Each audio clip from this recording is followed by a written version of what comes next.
வணக்கம் நண்பர்களே, நீங்கள் பார்த்து கொண்டு இருப்பது உங்கள் கௌசிகா ரிவ்யூஸ். சரி வாங்க வீடியோக்குள்ளே போய் என்ன நடக்க போகுது அப்படின்னு சொல்லிட்டு பார்த்தீங்கன்னா, பிரம்மாண்டமாக இருக்கிற அந்த உலகம் மாதிரி தாங்க நம்ம மல்லியோட மனசும். எந்த அளவுக்கு எல்லாரும் காயப்படுத்துகிறாங்களோ அந்த அளவுக்கு மல்லி தாங்கி போயின்னு இருக்காங்க. அவங்களோட குணமும் தன்னடக்கமும் ரொம்பவே பாராட்ட வேண்டிய விஷயங்க. அப்படி இருக்கிற இந்த சூழலில் கரெக்டாக நம்ம மல்லி அந்த ஃபைலை எடுத்து போய் தருவாங்களா, நம்ம அன்னபூர்ணி பேச்சை திரும்ப கேட்பாங்களா கேட்க மாட்டாங்களா அப்படின்னு சொல்லிட்டு பார்த்தீங்கன்னா கண்டிப்பாக கேட்பாங்க. ஏன் எதனால் அப்படின்னு சொல்லிட்டு பார்த்தீங்கன்னா, மல்லிக்கு விஜய் மேலே அளவு கடந்த காதல் இருக்குது. அந்த காதலை எப்படி அவங்க வெளிப்படுத்துறதுன்னு சொல்லிட்டு அவருக்கும் தெரியல. ரெண்டு பேரும் ஒன்று சேர்ந்துட்டா இன்னும் சந்தோஷமாக இருக்குன்னு சொல்லிட்டு மல்லிக்குள்ளேயும் ஒரு ஆசை. அந்த ஆசை யாரை தான் சும்மா விட்டு வச்சுக்க சொல்லுங்கள் பார்க்கலாம். நமக்கு பிடிச்சவங்க நம்மளுக்கு நெருக்கமானு சொல்லிட்டு எல்லாரும் ஆசைப்படுவோம். அதுக்காக நம்ம எத்தனை டைம் அசிங்கப்பட்டாலும் அவமானப்பட்டாலும் மீண்டும் மீண்டும் அவங்க முன்னாடி போய் நிற்போம். அது போல தாங்க இங்கே நம்ம மல்லியும் பண்ணிகிட்டு இருக்காங்க. மல்லி இருந்து மனசுக்குள்ளே வேணான்னு சொன்னதுன்னு சொல்லிட்டு நினைக்கிறாங்க. ஆனால் அது மனசு சொல்லலை, மூளை சொல்கிறது. இப்போ மனசு சொல்கிறது வேணும்னுது. உடனே அதை வாங்கின்னு போகிறாங்க ஃபைலை. ஆஃபீஸ்க்கு போகிற நேரத்தில் ராஜேஸ்வரி அட்டை வந்துடுறாங்க. எங்கடி போகிறேன் அப்படின்னு சொல்லிட்டு திட்ட ஆரம்பிச்சிடறாங்க. இந்த ஃபைல் எதுக்கு நீ எடுத்துன்னு போகிற, என்ன யாருக்குன்னா கொட்டேஷனை போய் கொடுத்து ஒரேடி அந்த கம்பெனியை மூடலான்னு பார்த்துனுக்கிறியா அப்படி இப்படின்னு சொல்லிட்டு திட்ட ஆரம்பிச்சிடறாங்க. உடனே பார்க்கணுமே, எனக்கு ஒன்றும் மற்றவங்கள மாதிரி ஈனம் கெட்ட புத்தி இல்லை, எனக்கு ஒன்றும் அப்படி பண்ணணும்னு சொல்லிட்டு அவசியமே இல்லை. நான் என் புருஷங்கிட்ட கொடுக்கறதுக்காக என் புருஷன் எட்டுனார் சொன்ன ஃபைலை தான் நான் எட்டுன்னு போயின்னு இருக்கேன். புருஷன் உன்னை எட்டுனா சொன்னான், ஃபோன் பண்ணி இப்போ கேட்குறாரு அப்படின்னு சொல்லிட்டு அவுட் ஸ்பீக்கரில் போடுறாங்க. டேய் மல்லியை நீ ஃபைல் எட்டுனார் சொன்னேடா அப்படின்னு சொல்லிட்டு, ஆமாக்கா நான் தான் ஃபைல் எட்டுனார் சொன்னேன்.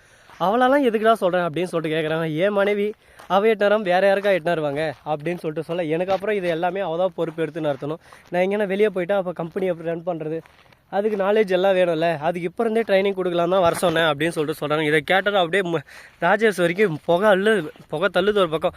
ஐயோ என்னடா இது, நம்மளுக்கு இப்படி ஒரு ஆப்பை வச்சு விட்டானே, இப்போ என்ன பண்ண போகிறோம் ஏது பண்ண போகிறோம்னு சொல்லிட்டு தெரியல.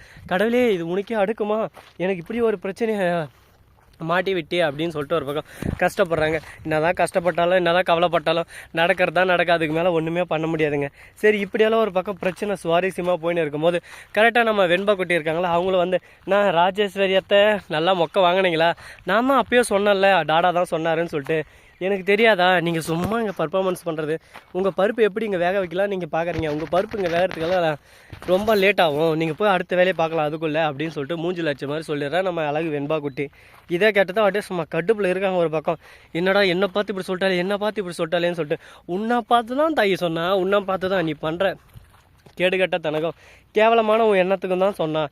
கரெக்டாக அவள் சொன்னதில் என்ன தப்பு இருக்குது அப்படின்னு சொல்லிட்டு எனக்கே ஒரு பக்கம் யோசிக்க தோணும். ஏன்னு சொல்லிட்டு பார்த்தீங்கன்னா, அவள் சொன்னது 100க்கு 100 உண்மைதாங்க. கரெக்டாக நம்ம வெண்பா குட்டி பேசுகிறது எல்லா வார்த்தையும் அப்படியே சும்மா பொண்ணு வார்த்தை மாதிரி, அது எல்லாமே உண்மை தான். அன்னபூர்ணி ஒரு பக்கம் வந்துடுறாங்க. இதை பாரு ராஜேஸ்வரி, இதுக்கு மேலே என் பொண்ணையும் மாப்பிள்ளையும் பிரிக்கணும்னு நீ கனவு கூட காணாத. நான் இனிமே நார்மலான அன்னபூர்ணியை பார்க்க மாட்டேன், இதுக்கு மேலே தான் உண்மையான அன்னபூர்ணியை பார்க்க போகிறேன். நானும் சரி ஏதோ சின்ன சிறுசுங்க, ஏதோ ஆசைப்பட்டுருச்சு, அதனால் இந்த ரஞ்சித் வந்து அப்படி இப்படி தப்பு செஞ்சுன்னு இருக்கா அப்படின்னு சொல்லிட்டு தான் நினச்சேன். ஆனால் நீங்கள் ரெண்டு பேரும் வச்சு செய்கிறீங்கன்னு எனக்கு கொஞ்ச நாளைக்கு முன்னாடி தான் புரிஞ்சிச்சு. இதுக்கு மேலே மல்லி அழமாட்டா, நீங்கள் கதறி கதறி அழ போகிறேங்க. ஒவ்வொரு தருணமும் எதுக்கடா மல்லியை பகச்சிக்கிட்டோம், எதுக்கடா அந்த அன்னபூர்ணிக்கிட்ட வச்சுக்கிட்டோன்னு சொல்லிட்டு கதறி கதறி அழ போகிறீங்க, அந்த மாதிரி உங்களை செய்ய போகிறேன்னு சொல்லிட்டு சொல்லியிருக்காங்க. இதை கேட்டது என்ன சொல்கிறது ஏது சொல்கிறேன்னு சொல்லிட்டு தெரியாமல் வாயடிச்சு போய் மூச்சடிச்சு போய் பேச்சடிச்சு போய் சைலண்ட்டாக நின்று இருக்காங்க. இதுக்கப்புறம் என்ன நடக்க போகுது ஏது நடக்க போகுது, இந்த பிரச்சனை இப்படியே நீடிக்குமா அப்படின்னு சொல்லிட்டு பார்த்தீங்கன்னா கண்டிப்பாக வாய்ப்பு இருக்குங்க. வெயில் ஒரு பக்கம் சுட்டு இருக்குதுங்க. எல்லாம் யாருக்காக, உங்களுக்காகவும் நம்ம மல்லிக்காகவும் தான் இந்த ரிவ்யூ. ஏன்னா பல பேர் நம்ம மல்லிக்கு என்ன ஆச்சு ஏதாச்சுன்னு சொல்லிட்டு தெரியாமல் குழப்பத்தில் குழம்பி போயிட்டு இருப்பீங்க. அப்படிப்பட்ட உங்களுக்காக தாங்க.